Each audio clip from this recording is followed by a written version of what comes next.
Hello guys, once again welcome to my channel which name is English with Raj. I hope that you are doing great in your life. So guys, today we are going to learn silent letters in English part 3. Guys, इसके पहले मैंने silent letter पर 2 video बना चुका हूँ. I hope आपने इस video को देखा होगा और अगर आपने नहीं देखा तो ऊपर आई बटन है जिसे प्रेस करके आप देख सकते हैं. गाइज, इंग्लिश हमारी मदर टंग नहीं है, ऊपर से साइलेंट लेटर्स और भी कंफ्यूज करते हैं. कब कब ये लेटर्स साइलेंट होते हैं या इस लेटर को यूज़ नहीं करना चाहिए, बहुत कंफ्यूज करते हैं. कई बार करेक्ट प्रोनाउंसिएशन नहीं जानने के कारण एम्बैरेस्ड फील होता है. सो हमें इन साइलेंट लेटर्स के बारे में जानना बहुत ज़रूरी है. तो चलिए सीख लेते हैं इन साइलेंट लेटर्स को.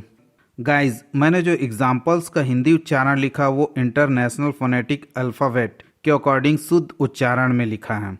आई होप दैट आप इंटरनेशनल फोनेटिक अल्फ़ाबेट के बारे में जानते होंगे और अगर आप नहीं जानते हैं तो आप लोगों को बताना चाहूँगा कि आप लोगों ने इंग्लिश सॉन्ग्स ज़रूर सुने होंगे, बट हमें कई बार समझ में नहीं आते हैं क्योंकि नेटिव स्पीकर इंग्लिश का शुद्ध उच्चारण यूज़ करते हैं जिसे इंटरनेशनल फोनेटिक अल्फ़ाबेट कहते हैं. दैट्स वाई नेटिव स्पीकर जो प्रोनाउंस करते हैं वो हमें कई बार समझ में नहीं आते हैं. तो चलिए गाइस सीखते हैं. आज का फर्स्ट लेटर है एल. चलिए देख लेते हैं कि एल कहाँ कहाँ साइलेंट होता है.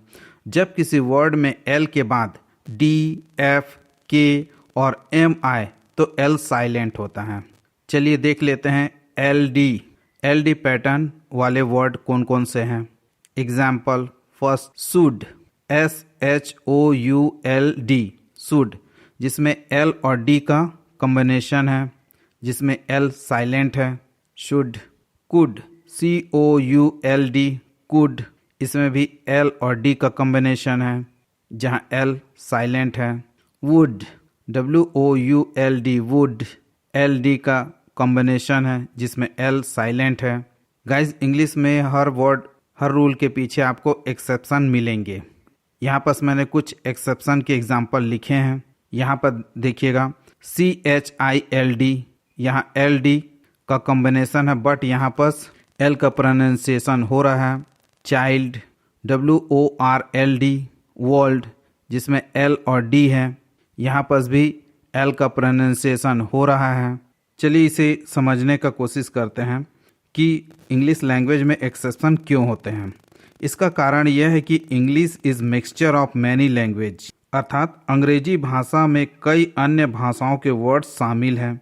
आप लोगों को मालूम होगा कि ब्रिटिश के लोगों का एक समय में आधी दुनिया में राज था, जिससे दूसरे लैंग्वेज के वर्ड्स जैसे French, Greek, Latin, German, Spanish, Italian भाषाओं के वर्ड्स भी ओरिजिनल इंग्लिश में यूज़ होने लगे. यही कारण है कि ओरिजिनल इंग्लिश वर्ड्स पे ये रूल लागू होते हैं बट अदर लैंग्वेज के वर्ड्स उसके ओरिजिनल लैंग्वेज के प्रोनाउंसिएशन के साथ यूज़ किए जाते हैं. आई होप अब आप समझ गए होंगे कि इंग्लिश में एक्सेप्शन क्यों है. अगर आपको किसी वर्ड की हिस्ट्री जानना चाहते हैं कि यह वर्ड्स ओरिजिनल इंग्लिश में कब शामिल किया गया था तो आप इंग्लिश टू इंग्लिश डिक्शनरी या dictionary.com ऐप का यूज़ करके आप किसी भी वर्ड्स की हिस्ट्री को जान सकते हैं कि यह वर्ड ओरिजिनल इंग्लिश में कब शामिल किया गया था. चलिए देख लेते हैं कि LF वाले वर्ड कौन कौन से हैं जिसमें L साइलेंट होता है. एग्जाम्पल हैव, HALF, हैव, यहाँ पर HA और F का प्रोनाउंसिएशन हो रहा है बट L का उच्चारण नहीं हो रहा है. L साइलेंट है. कैफ, CALF, कैफ, कैफ में L F का कॉम्बिनेशन है जिसमें L साइलेंट है. BHAF, BEHALF, यहाँ पर भी LF का कॉम्बिनेशन है जिसमें L साइलेंट है. BHAF का मतलब होता है किसी के पक्ष में. चलिए देख लेते हैं कि L के कॉम्बिनेशन वाले कौन कौन से वर्ड हैं. STALK, स्टॉक, स्टॉक का मतलब होता है एज अ नाउन यूज़ करने पर इसका मतलब होता है डंठल, डाली. एज अ नाउन यूज़ करने पर इसका मतलब होता है पीछा करना, जैसे ही वॉज स्टॉकिंग मी, वह मेरा पीछा कर रहा था. वॉक, WALK, वॉक, यहाँ पर L और K का कॉम्बिनेशन है जिसमें L साइलेंट है. वॉक मतलब चलना, जैसे I am walking on the street, मैं सड़क पे पैदल चल रहा हूँ। टॉक, TALK, टॉक, टॉक मतलब बात करना। I am talking to you, मैं आपसे बात कर रहा हूँ। चलिए LM कॉम्बिनेशन वाले कौन कौन से वर्ड हैं उसको भी देख लेते हैं। PALM, पाम, पाम, यहाँ पास LM का कॉम्बिनेशन है जिसमें L साइलेंट है। पाम, पाम मतलब हथेली। आमंड, ALMOND, आमंड, आमंड मतलब होता है बादाम। BECLM, बीकॉम, यहाँ पास भी LM का कॉम्बिनेशन है जिसमें L साइलेंट है। बीकॉम, बीकॉम मतलब होता है शांत हो जाना। जैसे example, the child has becomed after watching his mother, बच्चा अपनी माँ को देखने के बाद शांत हो गया। चलिए आज का देख लेते हैं नेक्स्ट लेटर कौन सा है। आज का नेक्स्ट लेटर है N। चलिए देख लेते हैं कि N कहाँ कहाँ साइलेंट होता है। जब किसी वर्ड में M और N साथ में हो तो N साइलेंट होता है। चलिए एग्जांपल देख लेते हैं। कंडेम, CONDEMN, कंडेम, यहाँ पास M और N दोनों का कॉम्बिनेशन है जिसमें N साइलेंट होता है। कंडेम जिसका मतलब होता है निंदा करना। एग्जांपल, ही ऑलवेज कंडेम मी, वह हमेशा मेरी निंदा करता है।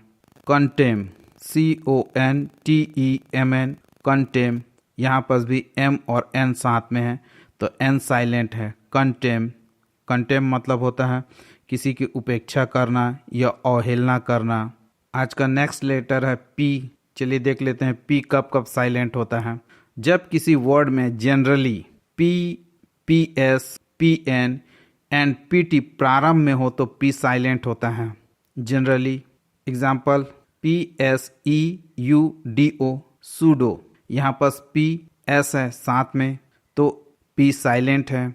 सूडो जिसका मतलब होता है झूठा। जैसे ही इज अ सूडोमैन, वह एक झूठा आदमी है। PNEUMONIA, न्यूमोनिया, जिसको जनरली बोला जाता है निमोनिया।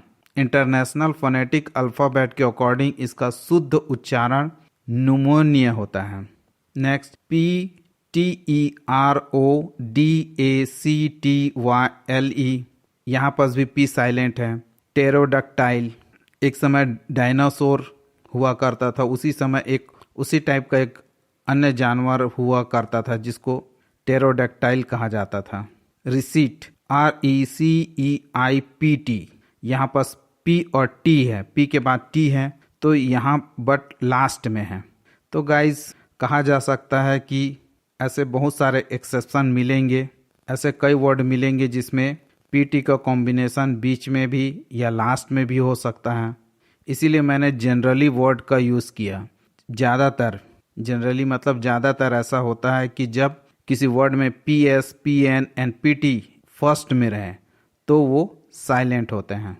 रिसीट, रिसीट मतलब होता है जब हम कुछ सामान परचेस करते हैं तो हमें रिसीट, पर्ची मिलती है, उसे रिसीट प्रोनाउंसिएशन किया जाता है। आज का नेक्स्ट लेटर है R। चलिए देख लेते हैं कि R कहाँ कहाँ साइलेंट होता है। जब किसी वर्ड में R के बाद कोई कंसोनेंट हो तो R साइलेंट होता है।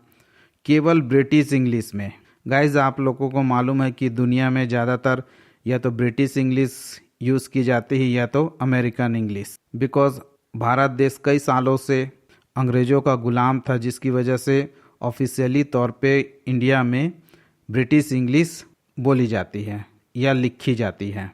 एग्जाम्पल, HEARD, हर्ड, यहाँ पास R के बाद में एक कॉन्सोनेंट D है इसलिए R साइलेंट है। हर्ड, PARDON, पार्डन, यहाँ पास भी R के बाद एक कॉन्सोनेंट D है इसलिए R साइलेंट है। पार्डन जिसका मतलब होता है क्षमा, माफ़ी। Example, my teacher pardon me today, मेरी टीचर ने आज मुझे माफ़ कर दिया। आज का नेक्स्ट लेटर S। चलिए देख लेते हैं कि S कब कब साइलेंट होता है। एग्जाम्पल, ISLET, आईलीट, यहाँ पर S के बाद में L है इसलिए S साइलेंट है। आईलीट, आईलीट का मतलब होता है छोटा टापू। ऑयल, AISLE, ऑयल, यहाँ पर भी एस के बाद में एल है तो एस साइलेंट है। आइल का मतलब होता है गलियारा। शादियों में जब टेंट लगाया जाता है तो दोनों साइड में चेयर लगाया जाता है। चेयर के बीच में जो स्पेस छोड़ा जाता है वो गलियारा होता है, गलियारा कहलाता है, आइल बोलते हैं उसको। Next T. चलिए देख लेते हैं कि टी कहाँ कहाँ साइलेंट होता है। जब किसी वर्ड में पैटर्न STN, FTN या STL का पैटर्न हो तो टी साइलेंट होता है। एग्जाम्पल देख लेते हैं। ग्लीसन, GLISTEN, यहाँ पर STEN का पैटर्न है इसलिए टी साइलेंट है। ग्लीसन, ग्लीसन का मतलब होता है चमकना। एग्जाम्पल, हिज आइज वर ग्लिसिंग, उसकी आंखें चमक रही थी। ऑफन, यहाँ पर FTEN का पैटर्न है इसलिए टी साइलेंट है। ऑफन, ऑफन मतलब अक्सर। HUSTLE, हसल, यहाँ पर STLE का पैटर्न है इसलिए टी साइलेंट है। हसल मतलब होता है किसी को धक्का मारना, धक्का देना। Next letter U. चलिए देख लेते हैं कि यू कहाँ कहाँ साइलेंट होता है। जब किसी वर्ड में यू के बाद कोई वाउल हो तो यू साइलेंट होता है। ओ, या जब किसी वर्ड में GUAEIOU मतलब जी उसके बाद यू और कोई वाउल का पैटर्न हो तो यू साइलेंट होता है। चलिए एग्जाम्पल देख लेते हैं। गार्ड, GUARD, जी है, जी के बाद यू है और यू के बाद एक वाउल ए है इसलिए यू साइलेंट है। गार्ड, GUILE, गाइल, GUI, यहाँ पर जी के बाद यू और यू के बाद एक वाउल आई है इसलिए यू साइलेंट है। गाइल, गाइल मतलब होता है माया, छल कपट। GUESS, गेस, यहाँ पर भी GUE है इसलिए यू साइलेंट है। गेस, ROGUE, यहाँ पर देखिएगा जी है, यू और ई इसलिए यहाँ पर यू साइलेंट है। रोग, इसका करेक्ट प्रोनाउंसिएशन क्या है? रोग। रोग का मतलब होता है आवारा, दुष्ट के लिए रोग वर्ड यूज किया जाता है। OPAQUE, ओपेक, ओपेक मतलब होता है अस्पष्ट। Example, I could not understand him because his intention was opaque, मैं उसे समझ नहीं पाया क्योंकि उसका इंटेंशन अस्पष्ट था। चलिए देख लेते हैं कि W कब कहाँ कहाँ साइलेंट होता है। जब किसी वर्ड में S के बाद W हो तो S साइलेंट होता है। या एंड, जब किसी वर्ड में W के बाद R प्रारंभ में हो किसी वर्ड में तो W साइलेंट होता है। एग्जाम्पल देख लेते हैं। Answer, ANSWER, answer. आंसर आप लोग अच्छी तरह से जानते हैं, आंसर मतलब उत्तर देना। SWORD, सॉड, यहाँ पर S के बाद W है स्टार्टिंग में तो W साइलेंट है। सॉड, सॉड मतलब होता है तलवार। WRAP, W है उसके बाद R है तो W साइलेंट है। रैप, रैप का मतलब होता है कवर करना, ढकना। Example, I rap my car every day, मैं अपने कार को रोज दिन ढकता हूँ। WREST, W है, W के बाद R है, WREST, रेस्ट। रेस्ट का मतलब होता है खींचना या झटके से छीन लेना। Example, my child rested my mobile from my hands. So guys, I hope that आज का वीडियो आप लोगों के लिए काफ़ी इन्फॉर्मेटिव रहा होगा और अब आप पूरे साइलेंट लेटर्स के बारे में जान चुके हैं। अब आपके प्रोनाउंसिएशन में फ्लुएंसी एंड क्वालिटी आएगी। अगर आपको ये वीडियो अच्छा लगा हो तो प्लीज़ चैनल को लाइक एंड नीचे लाल रंग का बटन को प्रेस करके चैनल को सब्सक्राइब करें and along with share with others because it may be useful for others. Thank you for giving your precious time. So I will see you in next video with new interesting and informative topic. So bye.